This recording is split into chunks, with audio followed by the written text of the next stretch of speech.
very good speech. So my first question is, from a societal point of view, why do you think there's a lack of this talking to strangers in Singapore? In Singapore, Yeah.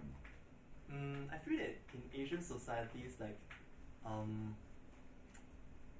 we always see like if you are talking to another person, we may be intruding into their space, or we may feel that the other person might not actually reciprocate and want to talk with us.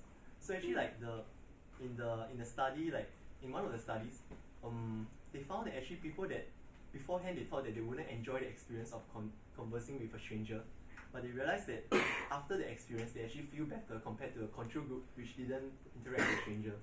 So I think a lot of times it's our own perception, but once we actually engage in the act, we feel that actually it's very beneficial to both parties. Okay. So throughout your speech, you actually mentioned devices as something that disconnects people.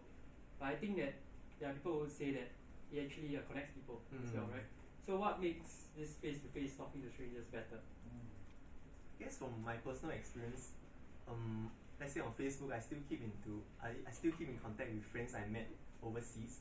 So it's a very good way to continue the friendship. So let's say like in 2016 I went Thailand for a solo backpacking trip, and when I went there I talked to a lot of strangers and met a lot of new friends.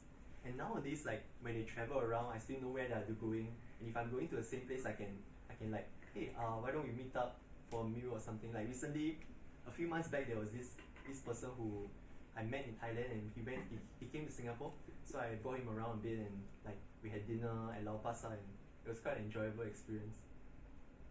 Right. Actually, I was asking what makes it better for face-to-face talking to strangers as compared to online. I guess nothing can substitute the real connection you feel with the person in face-to-face communications, and I think online is more for let's say if you're too far away from a person and you still want to keep in contact. Yeah, but I think it's the best way is still to have a face-to-face conversation. And, yeah. Right. Okay. My last question. So, you tell us a lot about starting conversations. So what if it goes wrong? Like, how do you like deal with the rejection and maybe propose some ways to exit an awkward situation? Okay. Yeah.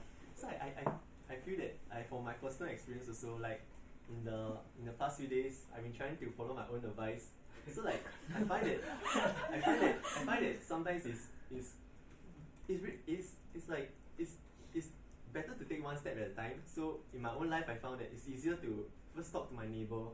Then like if I'm going out, if I see someone who, like sometimes in school you see people that you may know, may not know, you see them a few times and you don't know whether to say hi or not, and then to take the initiative to say hi to that person. Yeah, and I think it's the mindset you have whereby you're open to new people, like your neighbors, to people in school, that you want to have a conversation. Sorry, I forgot the question. What's the question?